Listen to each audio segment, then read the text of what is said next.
I don't know what to say here, but holy shit. That's all I got. Oh shit.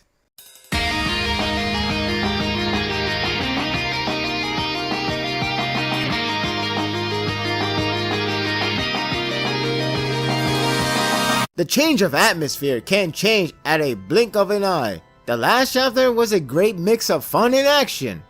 Now, it looks like those days may be over when the man who caused the war has arrived. The chapter got me very hyped, yet it brings in a surprise to the table that I begin to feel nothing but fear. It does look like we are closing into the final phase of the arc, and that would mean the series is drawing near to the end. There are still other points to cover before entering the final fight, including remaining guest characters, but now we are entering to the grueling phase where the comedy mostly, if not completely, fade away. At least this chapter does offer a very fun, lighthearted moments before entering twisted yet exciting development. Son is out of the battle, though at least he can see the light of Yato's future's bright. It's funny that we don't get to see his face. I did laugh at how the reaction to his defeat is probably what everyone usually reacts when it comes to the person's defeat or not. And by everyone, I also mean the audience. People tends to say, we need a death confirmation before we can say it's over. So this is like making fun of that thought. Nobody even bothered to head over to Son and confirm it. To be fair, his manhood is broken, and to me, that's a solid death confirmation. I did like how the older Yato didn't stop fighting just because Son accepted 7th Division as brethren. It's like, sure, the leaders said they're cool now, but so what? We're not accepting them.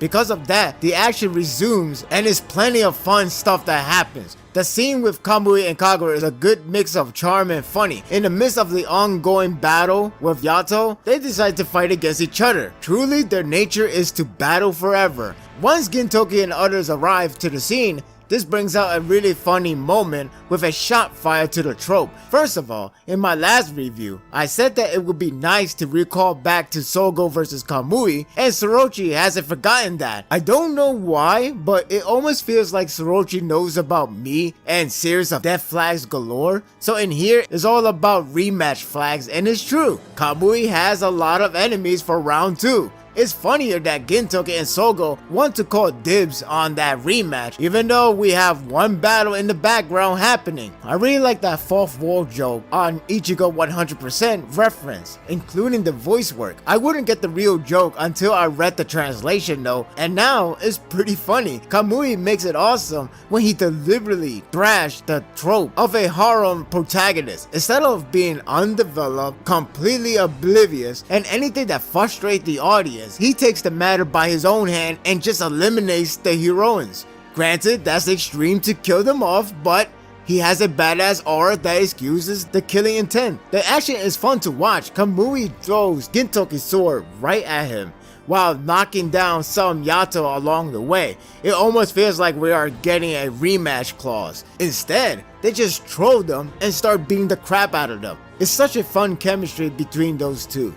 Those Yato don't even stand a chance when they are not only overpowered but outnumbered. It was surprising that Kamui ordered his men to not to kill them, rather mercy them. Talk about change of heart. It's a smart move since perhaps they will help out later on. Also, they are his blood, so it's best to recruit more in the future. Just when it was nothing but a really fun time, it shifts drastically once that man arrives. The atmosphere tone changes significantly when a staff pierced through a Yato guy. When I saw that weapon, I was getting chills to see Naraku back to the scene, and that would only mean he would appear. There's some brutal display of extermination. Each staff is thrown right at Yato, and it's not just Son's but Kamui's as well. It was like a slaughterhouse, but man, that was nothing until later on.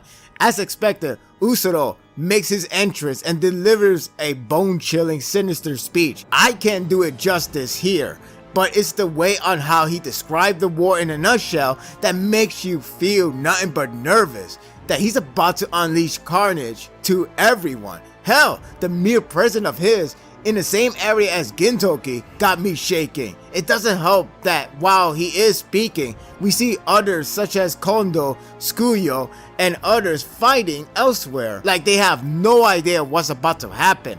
The scene of Usuro landing and clearing the way is jarring. Yes, it is pretty badass, but my god, the scenery is intense. He slices a large numbers of Yato in half at ease, thanking them for their foolish act and show the will to destroy Earth is not enough. If anything, this is all fun and games for Usuro, watching them dying and suffering until he grows tired and decides to cut short and call it end.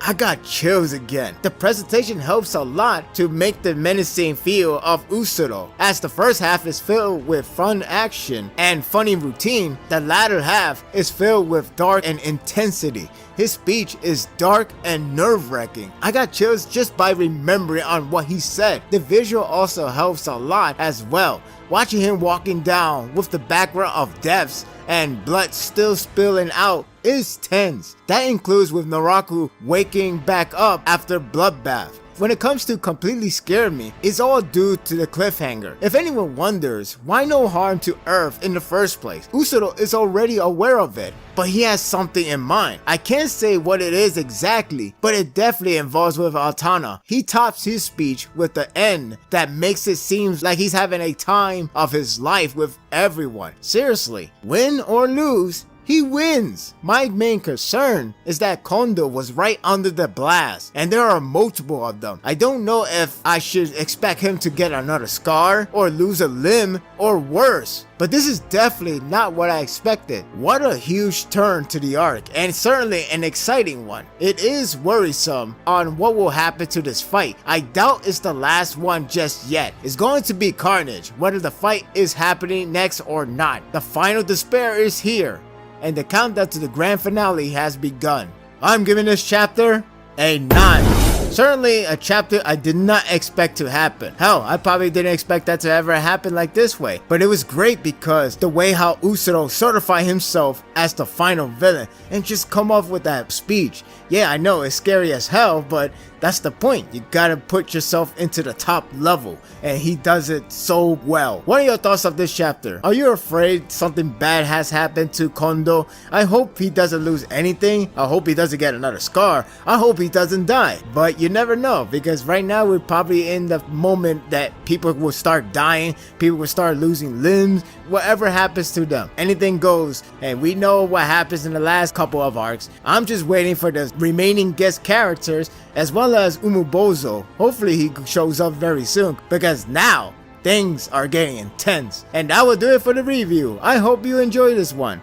If you like this and want more of this, subscribe to my channel and my world will be yours to stay. Until next time, take care.